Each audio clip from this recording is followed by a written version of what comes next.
Economics times, times of India, Hindustan times, सभी newspapers ने इस रिपोर्ट को कवर किया है एंड आई एम श्योर आपने भी इसके बारे में सुना तो ज़रूर होगा। हम बात कर रहे हैं उन सब लोगों के बारे में जिन्होंने दुबई में प्रॉपर्टी परचेज़ की और उनमें से कुछ लोगों को इनकम टैक्स के नोटिस आए और अब ईडी के समन्स आ रहे हैं। सो लेट्स अंडरस्टैंड क्या रीज़न है इन सब नोटिस के पीछे। Missing bank trails, crypto transactions and international cards usage beyond limits. तो फिर क्या आपने दुबई में प्रॉपर्टी खरीदी है या आप अगर दुबई में प्रॉपर्टी खरीदने का प्लानिंग कर रहे हैं तो ये वीडियो आपके लिए बहुत इंपॉर्टेंट है।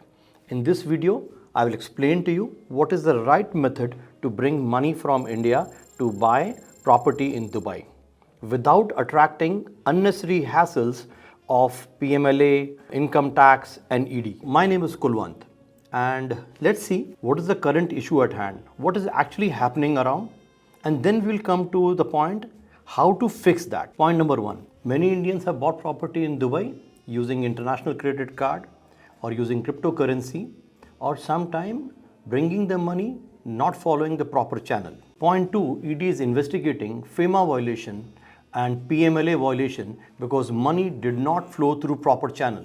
And point three, most important, property bought through hawala or unreported crypto can be labeled as proceed of crime. So these are the three big issues at hand.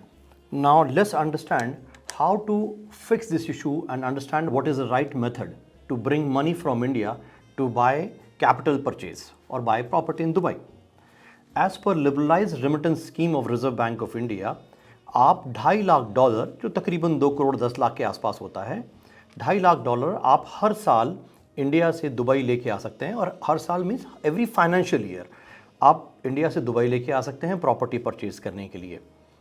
अगर आपकी प्रॉपर्टी एक्सपेंसिव है और $2.5 लाख ना काफ़ी हैं इस काम के लिए, तो आप अपनी फैमिली के मेंबर्स के साथ में मिल के ज़्यादा पैसा लेके आ सकते हैं। तो अगर 2 लोग मिलेंगे तो $5 लाख ऑब्वियसली लेके आ सकते हैं और 3 लोग मिलके $7.5 लाख हर साल लेके आ सकते हैं। That is point number one.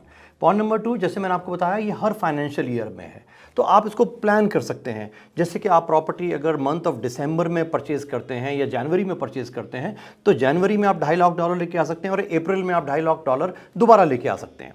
So this is how you can plan your purchase. तो इसके लिए आपको करना क्या है, बहुत आसान प्रोसेस है। You have to reach out to your bank and fill up a form A2, give your KYC, give your PAN card and a declaration form. Bank will be able to transfer this money to the account of the developer. What you need from us is a performa invoice. So we will generate a performa invoice from the developer side, send it to you and आपका bank directly developer के account में पैसा transfer करेगा। So this was the case for an individual। जब हमने आपको जैसे बताया पैसा RBI की LRS स्कीम के थ्रू बाहर जाएगा। अब बात करते हैं if you are a company owner, उसका क्या प्रोसेस होगा। और अगर आप प्रॉपर्टी अपनी कंपनी के नाम पे परचेज करना चाहते हैं, अपने इंडिविजुअल नाम पे परचेज नहीं करना चाहते, उसका तरीका भी बहुत आसान है। आपकी कंपनी एक सब्सिडरी खोलेगी दुबई में एंड वो सब्सिडरी कंपनी यहाँ पे प्रॉपर्टी को परचेज करेगी। आप उस कंपनी को under ODI, overseas direct investment के थ्रू पैसा या इक्विटी या लोन पे ट्रांसफर करेंगे आपकी इंडियन मेजर कंपनी से। So your Indian company will transfer money as loan और equity to your Dubai subsidiary and your Dubai subsidiary will basically own the property. And for that you have to fill a form ODI with your bank, give your board resolution and give your subsidiary document and your bank in India will transfer money to your subsidiary in Dubai in form of equity or loan. Now the most important thing, tax. How the property and its benefit would be taxed. सबसे पहले understand करते हैं individual case में।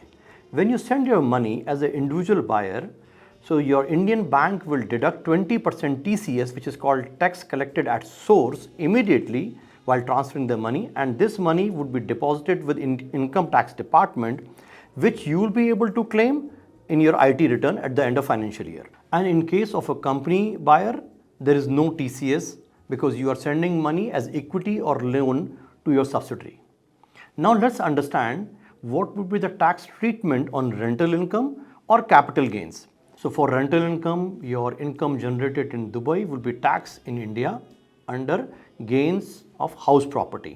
And if you own the property for more than 2 years, then you'll be taxed under long-term capital gain. And if you are owning the property for less than 2 years, obviously it is short-term capital gain. And if you are a company, there is no TCS, and the income generated on your property will attract the tax only if you repatriate the money back to India. So obviously Dubai is the fastest growing economy in terms of real estate, and there's a lot of money to be made. So obviously Dubai में property लेना एक सही सौदा है, लेकिन सिर्फ तब जब हम सही प्रोसेस को फॉलो करें। इसके लिए आप मुझे रीच आउट करें। I can guide you with the whole process. चाहे आप इंडिविजुअल हो तो I can guide you with LRS scheme, और अगर आप कंपनी है तो I can also help you set up a subsidiary in Dubai through which you can buy property. So reach out to me.